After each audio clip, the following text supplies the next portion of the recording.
గురుగారు జీవితాంతం పితృదేవత ఆరాధన చేయాలి అనే సంప్రదాయం చెప్తుంది కదా. మరి పితృదేవతల ఆరాధన సులభంగా చేసుకోవటం ఎలా? మనకి జన్మని ఇచ్చినటువంటి వాళ్ళు, ఈ గోత్రాన్ని ఇచ్చిన వాళ్ళు, వంశం ఇచ్చిన వాళ్ళు, కుటుంబం సమాజంలో మర్యాద ఇచ్చిన వాళ్ళు, ఆరోగ్యకరమైన శరీరాన్ని ఇచ్చిన వాళ్ళు, ఆస్తిపాస్తులు కూడా ఇచ్చిన వాళ్ళు మన పితృదేవతలే. వాళ్ళు లేనిది మనం లేం కనుక వాళ్ళకి కృతజ్ఞతాభావంతో జీవితం అంతా కూడా వాళ్ళకు అనుకూలంగా మనం జీవించడం మంచిది.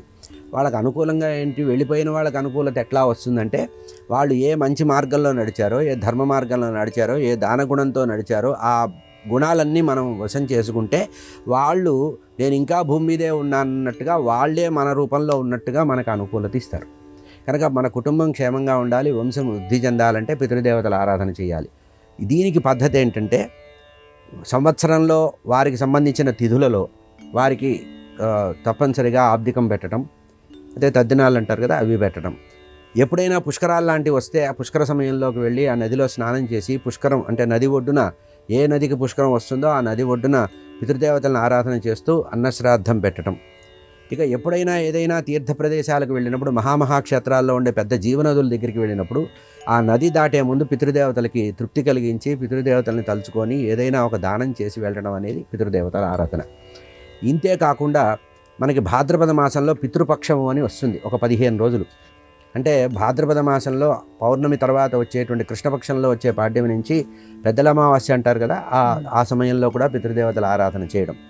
ఇంతేకాకుండా పితృదేవతలు మన వంశపూర్వీకులు ఏదైనా దానాలు చేసినా, ఏ దేవాలయాలకి దానం చేసినా, ఏదైనా ఒక గ్రామాన్ని వృద్ధి చేసినా, ఒక బావి తవ్వించినా, ఒక చెరువు తవ్వించినా దాన్ని కాపాడడం కూడా పితృదేవతల యొక్క ఆరాధనే.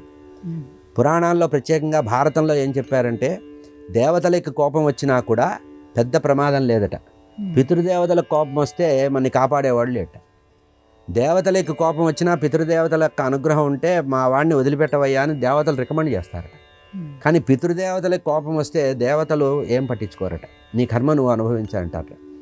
శరీరం వదిలిన తర్వాత కూడా యమధర్మరాజు దగ్గరికి యమదూతలు తీసుకెళ్తే మొట్టమొదటి అడిగే ప్రశ్న ఇదేట, వీడు పితృదేవతల ఆరాధన చేశాడా అని చేశాడు అనే మాట అనిపించుకుంటే కొంచెం మనం ఏదన్నా పాపాలు చేశారంటే కొంచెం జాలి చూపించి కొంచెం శిక్షలు తగ్గిస్తాట, మనకి డిస్కౌంట్ ఇస్తాట యమధర్మరాజు. కనుక పితృదేవతల ఆరాధన అనేది ప్రతివాడు చెయ్యాలి, సకాలంలో చెయ్యాలి.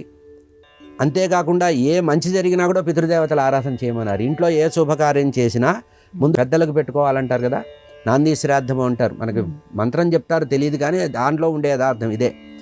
ఇప్పటికి కూడా మీరు గమనించండి, ఎప్పుడైనా ఏదైనా ఇంట్లో శుభకార్యాలు సంకల్పించినప్పుడు ఆ పితృదేవతల యొక్క ఫోటోల దగ్గర వస్త్రాలు పెట్టి ఆ వస్త్రాలు ఎవరినన్నా కట్టుకోమని ఇస్తారు. ఏంటంటే, మా ఇంట్లో శుభకార్యం జరుగుతుంది, ఓ పితృదేవతలారా నిర్విఘ్నంగా వైభవంగా ఈ కార్యక్రమం మీ అనుగ్రహంతో జరగాలి అని చెప్పి వారికి నమస్కారం చేస్తారు. కనుక వాళ్ళు శరీరంతో ఉన్నా లేకపోయినా మన పెద్దవాళ్ళని మనం తలుచుకోవాలి, వాళ్ళ అడుగుజాడల్లో వెళ్ళాలి, వాళ్ళ ధర్మ మార్గంలో వెళ్ళటమే పితృదేవతల యొక్క యజ్ఞం.